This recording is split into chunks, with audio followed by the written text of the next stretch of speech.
Alright guys, welcome back to the channel. Welcome if you're new. Thank you for taking time out of your day to check the video out. We have more PlayStation news, rumors, and leaks to go over and cover here today. So before we dive into these topics, do me a favor, if you end up enjoying the video or finding it informative, leave it a like, and if you are new here to the channel, consider hitting that subscribe button as well. We're starting here talking about a potential leak that I found on the Gaming Leaks and Rumors subreddit regarding Helldivers 2. Now, this leak seems to be from somebody in the know. They say here, throwaway account, I recently saw a new trailer for the Helldivers 2 new content. According to the video, this will include a new faction and even cars will be added to the game. The content will be called Omens of Tyranny and the trailer says out now. So it might be available this week or next week at the latest. And so he does say here if the moderators want additional info, he can provide that without any issue. Now, obviously, we want to take this with a big pinch of salt because it's just somebody making a claim. However, I will say it did leak out not that long ago from a reliable source that Sony is planning to reveal a Helldivers 2 themed DualSense. So when I put these together, it seems likely to me that Helldivers 2 will have a significant presence at the Game Awards. I suspect we could see this new trailer announcing this new content and this new faction, and then on top of that, the reveal of the limited edition DualSense.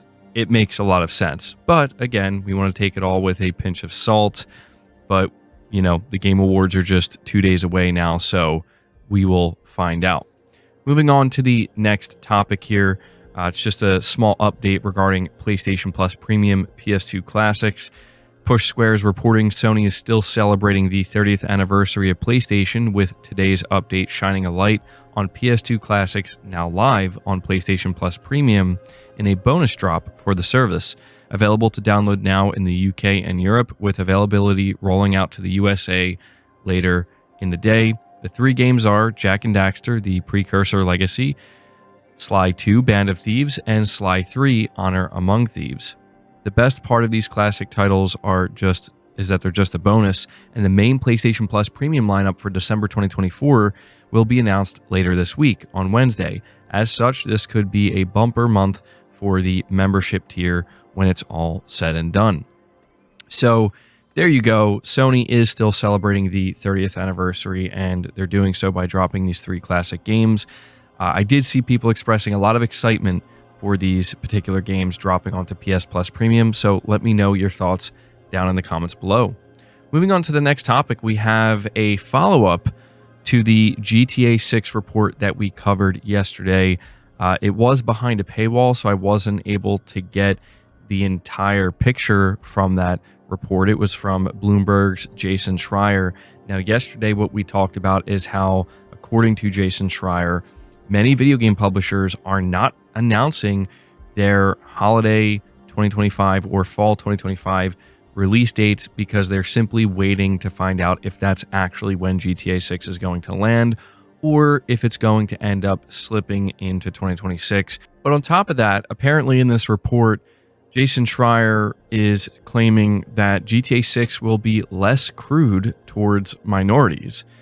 PlayStation Lifestyle says a new report suggests that GTA 6's story will be a tad toned down compared to its predecessors. According to Bloomberg, Rockstar Games has directed that its writers be less crude towards minority groups, which previous GTA games did not shy away from. The report further claims that GTA 6's development has missed some internal deadlines, but is on track.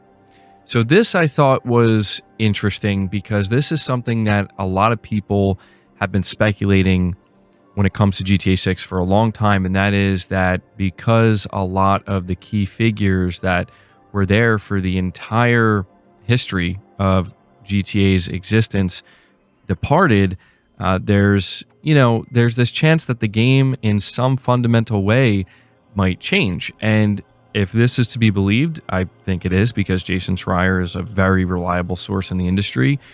It sounds like they are going to be kind of moving away from a lot of the, I don't want to say the humor, but as they're putting it here, like kind of the crude humor towards minority groups. And I think that this is going to upset some people just because that's what GTA is known for, right? GTA is known to punch in all directions and essentially leave no stone unturned.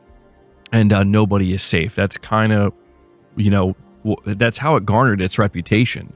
So I think the concern that people are going to have with GTA 6 and its story, if this report turns out to be true, is that Rockstar is essentially for the first time going to be picking and choosing what they're going to make fun of and how they're going to make fun of it, while simultaneously keeping certain things off limits. Now, obviously, nothing says that they can't do that, but it is going to, I would say, alter the perception that people have, potentially, depending on how they handle it. We really don't know much yet, so we can only take this conversation so far.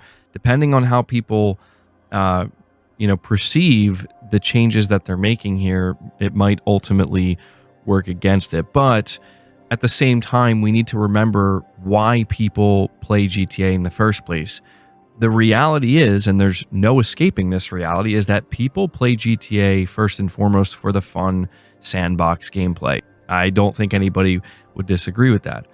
But it's also the fact that, like I said, a lot of this is kind of within its DNA. And so if you remove that, people will still play it, no doubt, for the fun sandbox, open world gameplay.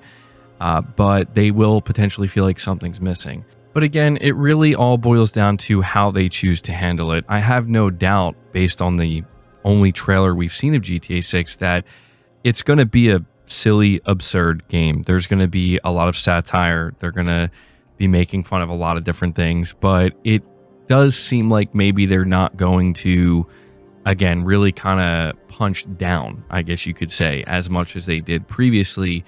And some people might really have a problem with that, to the degree where they're not going to purchase the game. I don't quite understand that because, from everything we can tell, GTA 6 is going to be an incredible game. But there's still so much we just simply don't know about GTA 6. And we're just kind of at this point, again, where we're waiting to see more. And I think once we get a better look at the game, we'll have a much better idea of what type of changes Rockstar did or didn't make to the GTA series, and we will take it from there. So let me know your thoughts about that. We're going to move on to the next topic here, which is the director of Marvel Rivals giving their opinion on why Concord failed. Being reported by Gaming Bolt, it says, speaking to Video Gamer, Rivals game director said he believed Concord didn't bring any unique value that would cause longtime genre fans to move on. He also outlined the switching cost where players invested in a game like Overwatch with skins and other cosmetics, and how they wouldn't move on. I've already invested in Overwatch. I've got 15 skins for Farah. I'm not going anywhere. However, even with the success of Rivals, he says it's really hard to tell ahead of time if something will perform well. As a game developer, you're always worried until the audience has responded.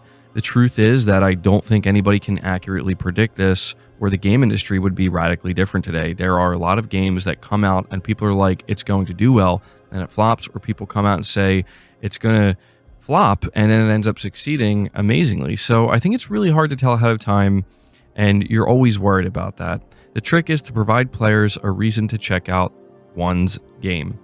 So yeah, this is interesting, right? Marvel Rivals, there's kind of this conversation happening right now where people are asking the question, would this game succeed if it wasn't for the Marvel branding?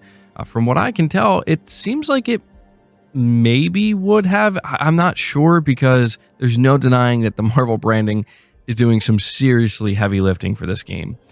But on top of that, people are actually very impressed with how well the game plays, and it does feel like it's just kind of nailing what it needs to nail to make it a very well-playing, competent, and in some ways maybe a unique hero shooter. But you do have to wonder, you remove the Marvel branding and the original characters, it's an original game, would it be succeeding the way it is? It's really difficult to tell, but it's, I think, just interesting to get some insight here, or an opinion from another developer who worked on a hero shooter, and just them kind of chiming in with the Concord situation.